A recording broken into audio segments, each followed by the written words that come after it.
ವಿಶ್ವವಿಖ್ಯಾತ ಮೈಸೂರು ದಸರಾದಲ್ಲಿ ಕಂಬಳ ಕ್ರೀಡೆ ಆಯೋಜನೆಗೆ ವಿರೋಧ ವ್ಯಕ್ತವಾಗಿದೆ.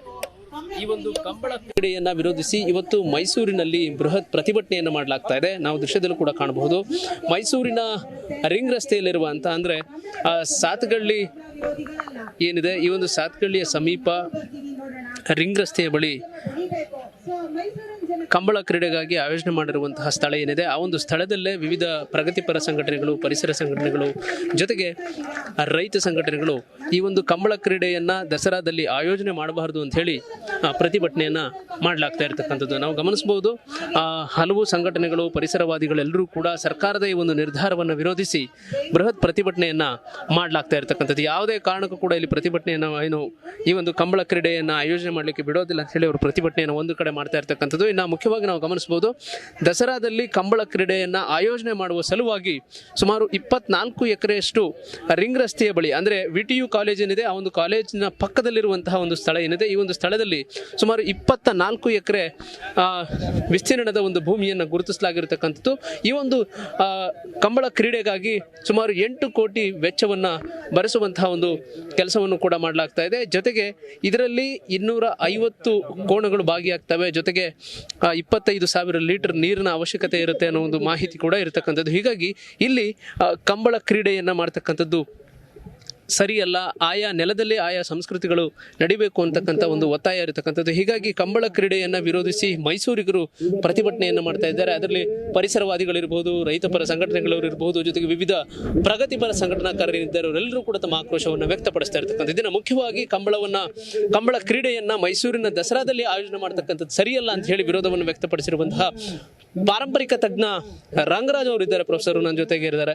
ಸರ್, ಯಾವ ಕಾರಣಕ್ಕಾಗಿ ವಿರೋಧ ಮಾಡ್ತಾ ಇದ್ದಾರೆ? ಸರ್, ಇದಕ್ಕೆ ಅನೇಕ ಕಾರಣಗಳಿವೆ. ಇದೊಂದು ಜಾನಪದ ಕ್ರೀಡೆ. ಈ ಕ್ರೀಡೆಗೆ ಒಂದು ತನ್ನದೇ ಆದಂತ ಒಂದು ಸ್ವಂತ ಟ್ರ್ಯಾಕ್ ಬೇಕು. ಎಲ್ಲಂದ್ರಲ್ಲಿ ಮಾಡೋಕ್ಕಾಗಲ್ಲ. ಜಾನಪದ ಕಲೆಗೆ ಮಾಡಬಹುದು ಎಲ್ಲಿ ಬೇಕಾದ್ರೆ. ಈ ಕ್ರೀಡೆಗೆ ಒಂದು ಸರಿಯಾದ ತನ್ನದೇ ಆದಂತ ಜಾಗ ಬೇಕು. ಅದಕ್ಕೆ ನೀರು ಬೇಕು, ಇದು ಕೋಣಗಳು ಬೇಕು, ಅದನ್ನ ಓಡಿಸೋರು ಬೇಕು. ಇಲ್ಲಿಗೆ ಮೈಸೂರಿಗೆ ಅದನ್ನ ತಂದು ಸುಮಾರು 400 ಜನನ್ನ 180 ಕೋಣಗಳನ್ನ ಮೈಸೂರಿಗೆ ತರ್ತಾ ಇದಾರಂತೆ. ಅದಕ್ಕೆ ಟ್ರ್ಯಾಕ್ ಮಾಡಿ ಇಲ್ಲಿ ಓಡಿಸೋದಕ್ಕೆ ಪ್ಲಾನ್ ಮಾಡ್ತಾ ಇದ್ದಾರೆ. ಇದು ಸರಿಯಲ್ಲ, ಬೇಡ ಅಂತ ನಾವು ಹೇಳ್ತಿದ್ದೀವಿ. ಯಾಕಂದ್ರೆ ಇದು ದಕ್ಷಿಣ ಕನ್ನಡ ಜಿಲ್ಲೆಯ ಪ್ರಸಿದ್ಧವಾದಂತ ಒಂದು ಜಾನಪದ ಕ್ರೀಡೆ. ದಕ್ಷಿಣ ಕನ್ನಡ ಜಿಲ್ಲೆಯಲ್ಲಿ 3 ಜಾನಪದ ಕ್ರೀಡೆಗಳು ಬಹಳ ಪ್ರಸಿದ್ಧವಾಗಿವೆ. ಒಂದು ಈ ಕಂಬಳ, ಮತ್ತೊಂದು ಅವರು ಯಕ್ಷಗಾನ, ಇನ್ನೊಂದು ಕೋಲ ಕಟ್ಟೋದು. ಯಾಕಂದ್ರೆ ನನ್ನ ವೈಫ್ ಮೂಡ್ಬಿದ್ರೆ ಅವರು ಅಲ್ಲಿ ಆಳ್ವಾಸ್ ಕಾಲೇಜ್ ಇದೆ. ಆ ಕಾಲೇಜಿನ ಮೋಹನ್ ಆಳ್ವ ಬಹಳ ಚೆನ್ನಾಗಿ ತನ್ನ ಸ್ವಂತ ದುಡ್ಡಲ್ಲಿ ವರ್ಷಕ್ಕೆ 2-3 ಸಾರಿ ಇದನ್ನ ನಡೆಸ್ತಾನೆ. ನಾನು ಹೋಗಿ ನೋಡಿದ್ದೀನಿ ಒಂದ್ಸಾರಿ. ಅಂಥದ್ದು ಅಲ್ಲಿ ಮಾಡ್ಕೊಳ್ಳಿ, ನಮ್ದೇನು ಅಭ್ಯಂತರ ಇಲ್ಲ. ದಸರಾಗೆ ಯಾಕೆ? ಅದು ದಸರಾ ಇತಿಹಾಸ ಪ್ರಾರಂಭವಾಗೋದು ಕೃಷ್ಣದೇವರಾಯನ ಕಾಲದಲ್ಲಿ. ಅಲ್ಲಿ ಹಂಪಿನಲ್ಲಿ ಒಂದು ಮಂಟಪ ಇದೆ. ಅಂದ್ರೆ ಈಗ ಆಯಾ ಸಂಸ್ಕೃತಿಗಳು ಅಲ್ಲಲ್ಲೇ ನಡೆಯೋದಾದ್ರೆ ಜನರಿಗೆ ವಿನಿಮಯ ಆಗ್ತಕ್ಕಂಥದ್ದು, ಅಂದ್ರೆ ಪರಿಚಯ ಆಗ್ತಕ್ಕಂಥದ್ರ ಕೊರತೆ ಇರುತ್ತೆ. ಹೀಗಾಗಿ ಅದನ್ನು ಸರಿದೂಗಿಸುವಂತಹ ನಿಟ್ಟಿನಲ್ಲಿ ಇಲ್ಲಿಯ ಸಂಸ್ಕೃತಿ ಅಲ್ಲಿಯ ಜನಕ್ಕೆ ಪರಿಚಯ ಆಗ್ಬೇಕು, ಅಲ್ಲಿಯ ಸಂಸ್ಕೃತಿ ಇಲ್ಲಿಯ ಜನಕ್ಕೆ ಪರಿಚಯ ಆಗ್ಬೇಕು. ಎಲ್ಲರೂ ಅಲ್ಲಲ್ಲೇ ಹೋಗಿ ನೋಡ್ಲಿಕ್ಕೆ ಆಗೋದಿಲ್ಲ ಅನ್ನೋ ಒಂದು ಮಾತಿದೆ. ಪುನೀತ್, ನಿಜವಾಗ್ಲೂ ನೀವು ಹೇಳೋದು ಕರೆಕ್ಟಾಗಿ ಹೇಳಿದ್ರಿ. ಎಲ್ಲ ಕಡೆಗೂ ಇದು ಪ್ರಚಾರ ಆಗ್ಬೇಕು, ಅದಕ್ಕೆ ಸರಿಯಾದಂತ ಸ್ಪಂದಿಸಬೇಕು ಅನ್ನೋದು ನಿಜ. ಆದರೆ ಸರ್ಕಾರದ 10 ಕೋಟಿ ದುಡ್ಡಲ್ಲಿ ಮಾಡ್ಬೇಕಾಗಿಲ್ಲ. ಫಸ್ಟ್ ಹೇಳಿದಾಗ 10 ಕೋಟಿ, ಅದಾದ್ಮೇಲೆ ನಾವೆಲ್ಲ ದಬಾಯಿಸಕ್ಕೆ ಶುರು ಮಾಡಿದ್ಮೇಲೆ 8 ಕೋಟಿ, ಈಗ 5 ಕೋಟಿ ಅಂತ ಹೇಳ್ತಾ ಇದ್ದಾರೆ. 5 ಕೋಟಿ ಏನು ದುಡ್ಡಲ್ವಾ ಸ್ವಾಮಿ? ದಸರಾಗೆ ಎಷ್ಟು ಖರ್ಚು ಮಾಡ್ತೀರಿ ನೀವು? 48 ಕೋಟಿ ದುಡ್ಡು ಖರ್ಚು ಮಾಡ್ತೀರಿ. ಅದರಲ್ಲಿ ನಮ್ಮ ಕಲಾವಿದರಿಗೆ ಎಲ್ಲಿ ಸರಿಯಾಗಿ ದುಡ್ಡು ಕೊಡ್ತೀರಿ? ಅವ್ರನ್ನೆಲ್ಲ ನಂಜರಾಜ್ ಬಹುದು ಚೌಟ್ರಿಲ್ ಕೂಡ ಹಾಕ್ಬಿಡ್ತೀರಿ. ಅವ್ರಿಗೆ ಸರಿಯಾಗಿ ಊಟ ತಿಂಡಿ, ಒಂದು ಟಾಯ್ಲೆಟ್ ವ್ಯವಸ್ಥೆನೂ ಇರೋದಿಲ್ಲ. ಆದ್ರೆ ಇವ್ರಿಗೆ 10 ಕೋಟಿ ಜನ ದುಡ್ಡಲ್ಲಿ ಈ ಕಲೆಯನ್ನ ಇಲ್ಲಿ ಮಾಡೋದಂತೆ. ಅವ್ರ ದುಡ್ಡಲ್ಲಿ ಮಾಡ್ಕೊಳ್ಳಿ, ನಮ್ದೇನು ಅಭ್ಯಂತರ ಇಲ್ಲ. ಅಶೋಕ್ ರೈಗೆ ಏನು ದುಡ್ಡು ಕಡಿಮೆ ಇಲ್ಲ, ದೇವಿ ಶೆಟ್ಟಿಗೆ ಏನು ದುಡ್ಡು ಕಡಿಮೆ ಇಲ್ಲ. ಅವ್ರು ಮಾಡ್ಕೊಳ್ಳಿ ಅಲ್ಲಿ. ಇಲ್ಲಿ ಯಾಕೆ ನಮಗೆ ದಸರಾ ಸಂದರ್ಭದಲ್ಲಿ ಅದು ತುರುಕ್ತಾ ಇದ್ದಾರೆ. ದಸರಾ ಒಳಗಡೆ ದಸರಾದ ತನ್ನದೇ ಆದಂತ ಸಾಂಸ್ಕೃತಿಕ ಆಗ್ಲಿ ತೋರಿಸ್ಲೇಬೇಕು ಅಂತೀರಿ. ಟ್ಯಾಬ್ಲೋ ಮಾಡಿಬಿಡಿ ಸ್ವಾಮಿ, ನೋಡ್ಕೋತಾರೆ. ಟ್ಯಾಬ್ಲೋ ಮಾಡೋ ಕಡೆ ನೀವು ಹೋಗಿ ದಯವಿಟ್ಟು ನಿಮ್ಮ ಪ್ರತಿಭಟನೆ ಯಾವ ರೀತಿ ಸ್ವರೂಪ ಪಡ್ಕೊಳ್ಳುತ್ತೆ ಸರ್? ಒಂದು ವೇಳೆ ನಿಮ್ಮ ಪ್ರತಿಭಟನೆಗೆ ಸರ್ಕಾರ ಸ್ಪಂದಿಸ್ತೇವೆ? ಇಲ್ಲ, ನಾವು ಮತ್ತೆ ರೂಪುರೇಷೆಗಳನ್ನ ಗುರುತಿಸ್ಕೊತೀವಿ.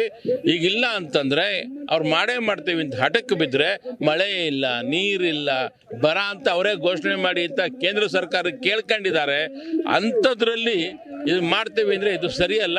ನಾವು ರೂಪುರೇಷೆಗಳನ್ನು ತಯಾರು ಮಾಡಿ ಮುಂದುವರಿತೇವೆ. ಓಕೆ ಸರ್, ಇನ್ನು ಮುಖ್ಯವಾಗಿ ನೀವು ಮೈಸೂರವರಾಗಿ ಇಲ್ಲಿ ಬೇರೊಂದು ನೆಲದ ಸಂಸ್ಕೃತಿಯನ್ನ ಪರಿಚಯಿಸ್ತಕ್ಕಂಥದ್ದು ಒಂದು ಕಡೆ ಸರಿ ಅಂತ ಅನ್ನೋ ಒಂದು ವಾದ ಇದೆ, ಮತ್ತೊಂದು ಕಡೆ ಮುಖ್ಯವಾಗಿರುವಂಥದ್ದು ನಮ್ಮ ಸಂಸ್ಕೃತಿ ಏನಿದೆ ಅದಕ್ಕೆ ಧಕ್ಕೆ ಬರುತ್ತೆ.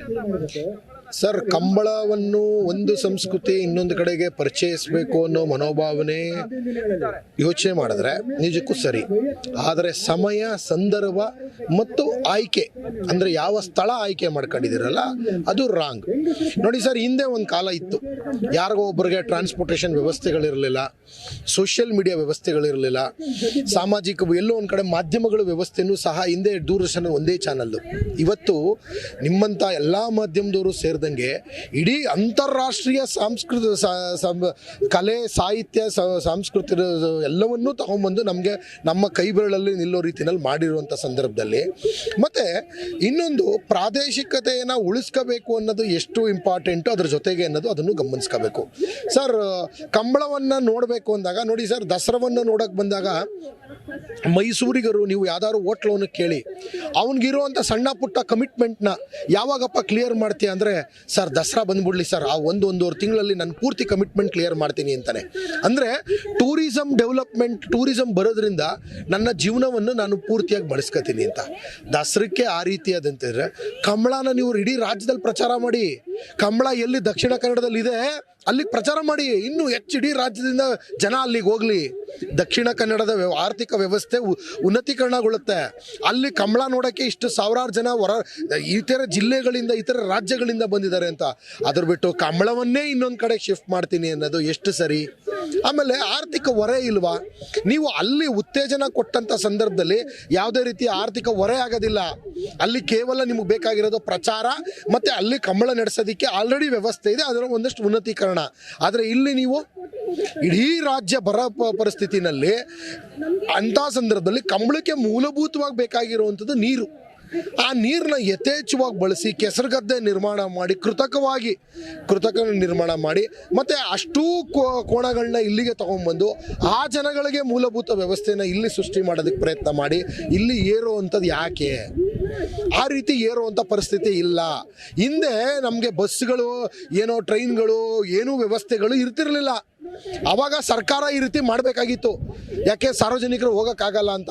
ಇವತ್ತು ಸ್ವಾಮಿ ರಾಜ್ಯ ಸರ್ಕಾರದ ಮುಖ್ಯಮಂತ್ರಿಗಳೇ, ದಯಮಾಡಿ ನಿಮ್ಗೊಂದು ವಿಚಾರ ಗೊತ್ತಿರಲಿ, ಇಡೀ ಜನತೆಗಳು ಇಡೀ ರಾಜ್ಯ ಸುತ್ತಕ್ಕೆ, ದೇಶ ಸುತ್ತಕ್ಕೆ ದೇವ್ರದ್ದು ಅವ್ರಿಗೆ ಶಕ್ತಿ ಕೊಟ್ಟಿದ್ದಾರೆ, ವ್ಯವಸ್ಥೆಗಳು ಅಷ್ಟೇ ಚೆನ್ನಾಗಿದೆ, ಹೋಗ್ತಾರೆ. ಕಂಬಳ ನೋಡಬೇಕು ಅನ್ನೋ ಆಸಕ್ತಿ ಇರೋರು ಖಂಡಿತ ಕಂಬಳ ನೋಡೋದಕ್ಕೆ ದಕ್ಷಿಣ ಕನ್ನಡಕ್ಕೆ ಹೋಗ್ತಾರೆ. ಅದನ್ನು ಉತ್ತೇಜನ ಕೊಡಿ.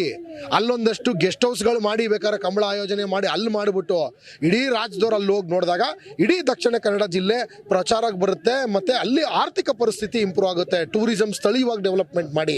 ಮತ್ತು ನಾಡ ಹಬ್ಬ ದಸರಾ ನಮ್ಮ ಮೈಸೂರಿಗರ ಆಸ್ಮೀಯತೆ. ಇಲ್ಲಿರೋ ಸ್ಥಳೀಯ ಕಲಾವಿದರಿಗೇನೆ ನೀವು ಇನ್ನೂ 6-7 ತಿಂಗಳಾದರೂ ಅವ್ರು ಬಿಲ್ ಕ್ಲಿಯರ್ ಮಾಡಿರಲ್ಲ ಸ್ವಾಮಿ. ಅಂಥದ್ರಲ್ಲಿ ಹೊಸ್ದಾಗಿ ನೀವು ಇದೊಂದು ಹೊಸ್ದಾಗಿ ಏರುವಂಥ ಕೆಲಸ ದಯವಿಟ್ಟು ಮಾಡಬೇಡಿ ಅಂತೇಳಿ ಮೈಸೂರಿಗರಾಗಿ ನಾವು ಇವತ್ತು ಆಗ್ರಹಿಸ್ತಾ ಇದ್ದೀವಿ ಸರ್. Thank you. ಇದು ಮುಖ್ಯವಾಗಿ ಮೈಸೂರಿನಲ್ಲಿ ದಸರಾದಲ್ಲಿ ಕಂಬಳ ಕ್ರೀಡೆಯನ್ನು ಆಯೋಜನೆ ಮಾಡ್ತಾ ಇರತಕ್ಕಂಥದ್ದನ್ನ ವಿರೋಧಿಸುತ್ತಿರುವಂತಹ ಮೈಸೂರಿಗರ ಮಾತುಗಳಾಗಿರ್ತಕ್ಕಂಥದ್ದು. ಕ್ಯಾಮರಾ ಪರ್ಸನ್ ನಾಗರಾಜ್ ಜೊತೆ ಪುನೀತ್, TV5 ಮೈಸೂರು.